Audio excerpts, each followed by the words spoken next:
The 4-year-olds, the final two races on the program, races 9 and 10. We'll run through these ones quickly. Obviously, the barrier draw is on preferential, so therefore the good horses have drawn have drawn poorly. The horses that haven't performed as well draw the good gates. Going with number 14, Spare Me Days, in the first of the semi-finals. He's a horse that we've seen so much of recently. He won the Bulleye Cup against the free-for-all paces. He needs a bit of speed on. I think he's a better winning chance in the final than the semi-final. With not a lot of depth in the semis, but I'll go with Spare Me Days. I think it's a chance for him to get back into the winners list. Hardest to beat, number 10, Kept Under Wraps, a horse that was formerly trained by Mark Purdon, now with Belinda McCarthy, has been racing well this season.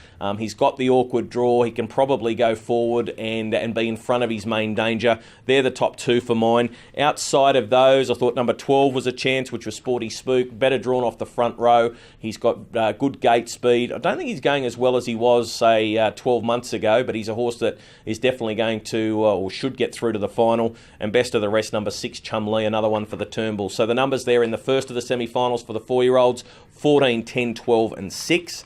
And having a look at the second semi-final for the 4-year-old boys, I'm going to go with number 12, Jodan. Horse has been in super form for Kevin Pizzuto, just keeps on winning races. They keep finding the right race. Got that second row draw. I think they can drive the horse quietly in the early stages, and then he can be brought with the one run. Hardest to beat, another horse drawn off the back row, Mouse in the House. This is another Turnbull runner. He's very talented. He was narrowly beaten by Storm on Tsar at Tabcorp Park, Menangle last week, and only was beaten in the shadows of the post. That Metropolitan form should stack up pretty well in this semi-final. Other chances in the semi, number 10, Waves of Fire, was a Group 1 winner as a 2-year-old. Obviously had some issues, hasn't been overly raced, has only had the this season, has had 13 runs this season, so he's been doing plenty of racing, but there were some injury issues with him late as a 2-year-old, and I've thrown in number 11, He's a Dude. He was the winner of the Carousel. Terribly drawn on the inside of the second row, much better drawn on the front row where he can use his speed because he does lack a acceleration. He's a bit of a grinder.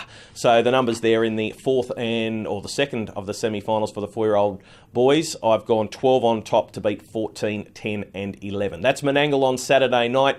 Of course, I've left out our Waikiki Beach. If he gets into either of the semi-finals, he's obviously becomes the top selection. Enjoy the racing at Tabcorp Park, and don't forget the big days, or the big Sunday coming up, Sunday week. It's June the 26th. It's the family fun day with all of the Alabar Breeders' Challenge finals.